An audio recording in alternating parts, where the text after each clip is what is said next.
So what I want to do today is to give a brief overview of some of the themes of the book, sketching some of the arguments that I make in it, and as well as begin with some remarks about why I felt the book was necessary and why previous work that has talked about the open society isn't quite as relevant for our time.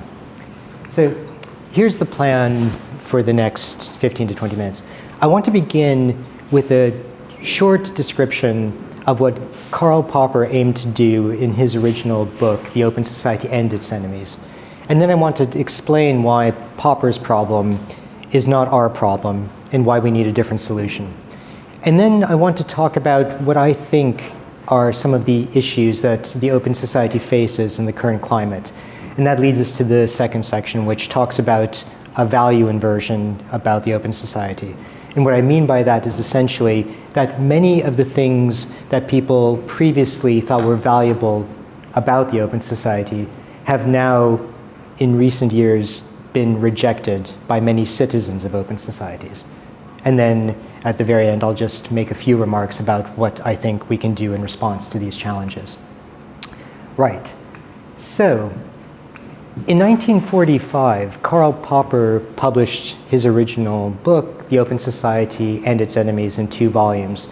This was something that Karl Popper described as his war effort, and he had spent the previous years while camped out in New Zealand working on this. Now, what exactly was Popper up to in this book?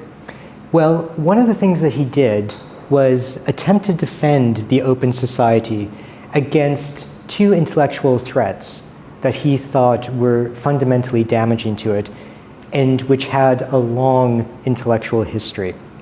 So what are these threats? Well, the first one can be seen on the cover of this book. The subtitle of Volume 1 is called The Spell of Plato. Now, what Popper was concerned with was what he saw as historicist or authoritarian tendencies in how various political leaders attempted to organize their societies. The reason he attacked Plato in Volume 1 was, as you might know, Plato was an authoritarian, an anti-democrat, and part of the reason for that is Plato thought that there were certain ideal forms that the state should take. And people who happen to have knowledge of those ideal forms, these are, you might have heard the phrase, the philosopher kings for Plato, who have this knowledge, should be given authoritarian power so as to be able to see the state realized in its image. Popper thought that way of thinking was fundamentally dangerous to democratic societies. The idea that there was an ideal form that a state ought to take, which was known by a few people who were then charged with implementing it, was, in his eyes, very much opposed to the fundamental spirit of democracy. Now, in the second book, or the second volume of The Open Society, here you can see the subtitle is Hegel and Marx. Popper turned his attention to Hegel and then Marx, who he thought were dangerous figures for the open society because, well, on the Marxist view, there was an inevitable progression of societal development leading through various stages of economic forms, ultimately reaching capitalism, which would then eventually collapse and leading to a communistic state. And on some Marxist interpretations, this inevitable development was one that you would expect to see realized by underlying laws of history. Some thinkers, like Lenin, thought that they could jumpstart the process and bring about the communist state without allowing the capitalist precursor to collapse of its own accord. But the point was there were supposed to be underlying iron laws of history that caused these things to happen. And part of the reason why you can see that as a challenge to the open society is that on Popper's conception, the open society was one which was indeterminate. It was open in the sense that the future was subject to the creation by those individuals who lived within that society. And so the thought that there were actually iron laws of history driving societies forward was, again, very much opposed to Popper's conception of the world.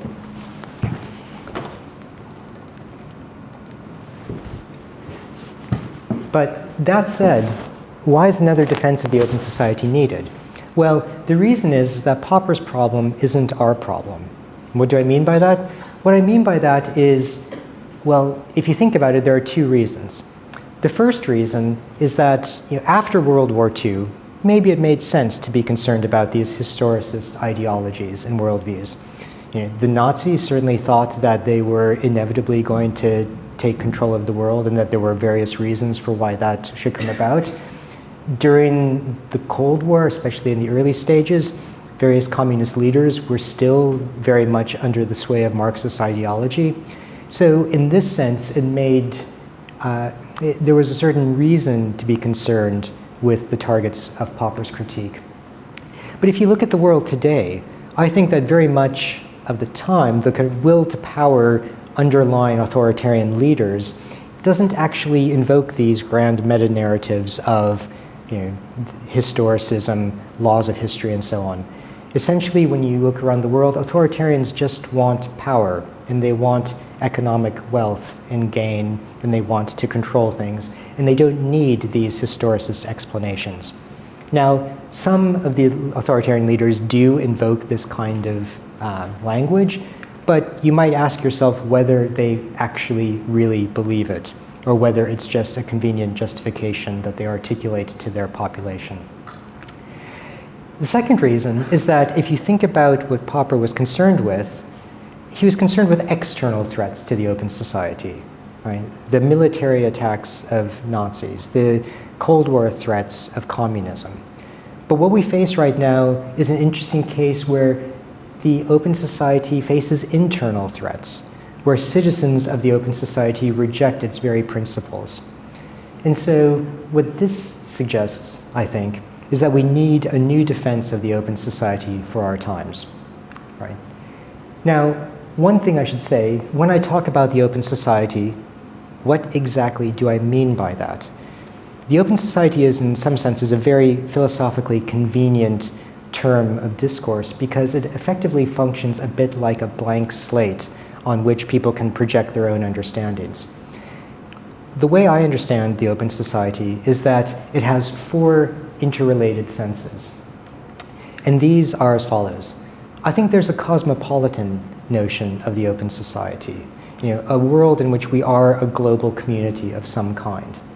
I also think that the open society has a transparent sense where we think about how we hold institutions and organizations accountable. I think there's also an enlightenment sense where we are focused on the free exchange of ideas, reasons, and intellectual debate. And I also think that there's a communitarian sense where we think about the value of rich, diverse societies. And what I argue in the book, and this is what I mentioned at the very beginning, I think that with respect to all four of these senses of the open society, there's been an inversion of values.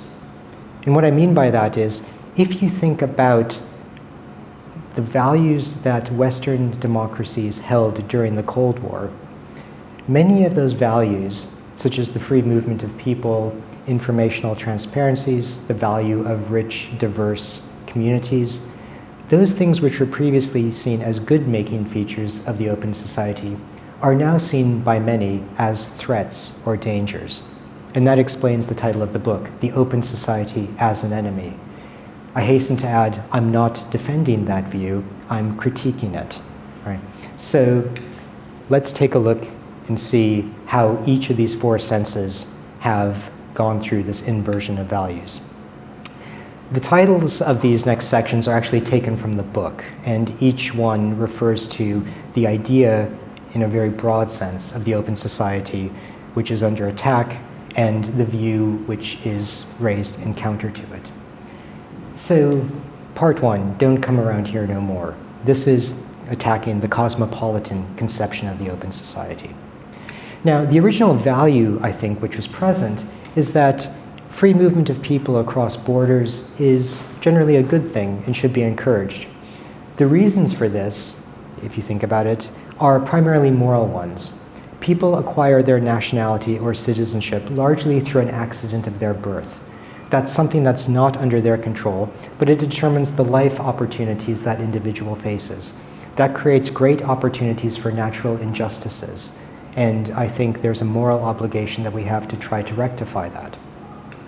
But what we see nowadays is very often a view that immigration is generally a bad thing and should either be stopped or severely restricted. Now, my response to that is as follows. I've already suggested that there's a powerful moral argument for rejecting the critique of the cosmopolitan sense of the open society. But I think that what also motivates people to reject the cosmopolitan conception of the open society are concerns about economic or sociological consequences of allowing for immigration. Now, I'll just mention these in brief. I spend a lot more time in the book going through the details. But if you think about the economic consequences, it turns out that actually a lot of papers and articles suggest that opening up borders and allowing for much greater levels of immigration would be really fantastically beneficial. There's one paper I like, I don't know if you can see the title, it's called Economics and Immigration, $1 Trillion Bills on the Sidewalk. And it estimates that the gains to world GDP that could be generated if we allowed for open borders could be anywhere between, say, 50, 75, or 150% of world GDP recurring year on year. Hence the title, Trillions of Dollars being left on the sidewalk because of attitudes against immigration. In addition to that, though, I think people have concerns about the sociological consequences of allowing greater levels of immigration. This is a more challenging question, but here I would just like to point to one thing, which is that if you look at one natural experiment, namely the United States, which has complete free movement of people across the internal states, with no checks or balances or controls or restrictions on who can move where, that doesn't actually create any sociological upheaval. But part of the reason for that is that the United States has had more than 200 years to achieve equilibrium in that sociological experiment. The EU is attempting to do something similar with its free movement of people across the Schengen area, but it's attempting to do that in a much more restricted time interval. But what I suggest in the book is that this shows that it's not so much an issue about whether you have open borders, but about how you actually reach that point from the current status quo. If you allow the system to achieve equilibrium, you can, in principle, I think, have open borders without some of the things that people fear. But the conclusion I draw is quite modest. It's simply that we should be willing to entertain levels of immigration that are greater than is currently part of the discussion. And I think that is a conclusion we should reach because of the moral reasons, but also the more pragmatic economic reasons as well. If we now turn to the second sense of the open society, this concerns the transparent conception. And here, the subtitle of this part of the book is The Panopticon of the Soul.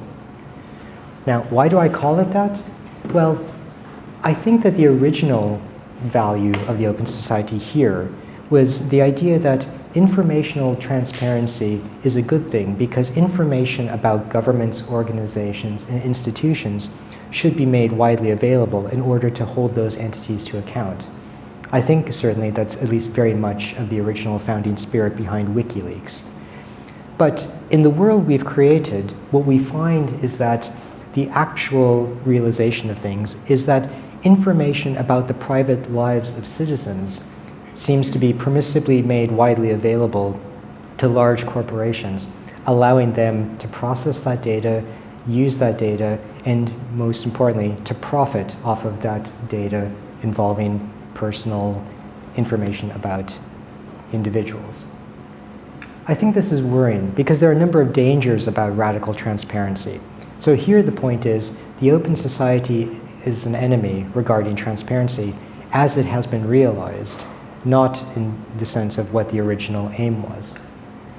Why is this panopticon of the soul troubling? Well, the reason it's troubling is because, as you might anticipate, harvesting personal information on the scale currently done means that it can be exploited by nefarious actors. Those who have read the papers over the last few years are all too aware of how Cambridge Analytica did this in order to engage in targeted advertising for political purposes. And the thing is, this use and potential misuse of personal information could allow a form of, if you like, belief engineering, trying to cultivate individuals to have certain beliefs about society, politics, or whatnot that advantages certain groups or organizations at the expense of the public good. In addition, if you think about the world created by social media, a world in which nothing is forgotten is not particularly conducive to mental health. There are a lot of experiments or studies that suggest that the ability to forget is important to allow people to process and move on from things that have happened to them. The world that we've created is basically one where everyone now has highly superior autobiographical memory, where because of the permanent record of social media, nothing that ever happens is really capable of being forgotten. And so what I say in the book is that if we think about this world of informational transparency that we created, perhaps the greatest danger or shortcoming of the novel 1984 is that Orwell was insufficiently paranoid. If we turn now to the third part of the book, Safe Spaces, here the idea is just that, originally we thought that the free exchange of ideas, intellectual debate, critical thinking, even if it makes people feel uncomfortable, is a good thing. But part of what we've seen in recent years is the idea that the free exchange of ideas, if it makes people feel uncomfortable, is something that should be restricted. Now, in this institution, I don't think I need to defend the free exchange of ideas, so I won't say anything more about that. But in the book, I have an extended part that actually looks at this in greater detail. The last part of the book is called Modern Tribes, and this is devoted to this rejection of the value of rich, diverse, and mixed communities. The original thought was that such communities are valuable because it encourages people to interact with those who are very different from oneself. But part of what we see is the emergence of a modern tribal society with polarization and people tending to interact with their own kind and not wanting to interact with people from very different backgrounds. So my response to this is that, well, first of all, there is a lot of evidence that does suggest that this is a real worry, that polarization has increased in modern society. There's a question about what causes this polarization and what are some of the harms that it generates. A number of theories exist about the causes of polarization, things such as social media, how it creates echo chambers, filter bubbles, how people seek online communities that effectively function as safe spaces where they only interact with their own kind. Now, should we be worried about this? I think we should. And the reason for that is we know from a number of studies in social psychology that the moment you make people's group categorization salient, so if you identify as a certain member of a certain type of group, then in-group, out-group bias is very easily generated. That means in a number of interactions, people tend to favor members of their own group against people who are not members of their group.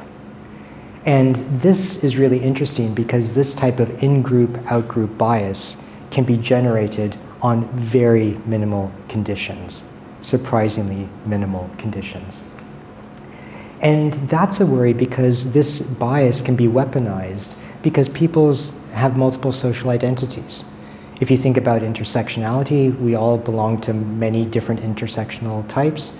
If you think about Cambridge Analytica, if they wanted to, perhaps, they could potentially choose which group identities to make salient at certain times, depending on whether they wanted to encourage harmonious exchanges or conflictual exchanges.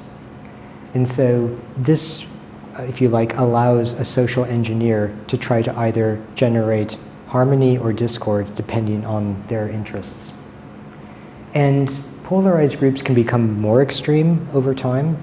This is what's known as the law of group polarization. And that happens if people have to try to show that they're authentic group members. Lastly, strange beliefs, as we've all seen in a number of different political contexts, can take root amongst group members who are isolated from the outside world in terms of their sources of information and the experts that they rely on. But the conclusion to take from this is that our social identity presents a thorny challenge. On one hand, we're encouraged to celebrate our multiple social identities, but what we know from the empirical research is that those identities often drive us further apart in certain contexts. And so what we need to do in response to this, I think, is realize that there's a common humanity that underlies all of us, and that society, to quote Popper, ought to be intolerant of intolerance. Turning now to the conclusion, what I want to take away from all of this is that I think that there are many good reasons for rejecting this value inversion of the open society. How do we rehabilitate this concept? What do we need to do? Well, what I suggest in the book is we need a revolution about how we think about things. We need a conceptual revolution in our understanding of the open society. What kind of revolution is this? I think the best answer can be found in the words of the spoken word poet Gil Scott Heron in his poem, "The Revolution Will Not Be Televised." In reflecting on the meaning of that poem, Scott Heron said, "The first revolution is when you change your mind about how you look at things and see that there might be another way to look at it that you have not been shown." Thank you very much.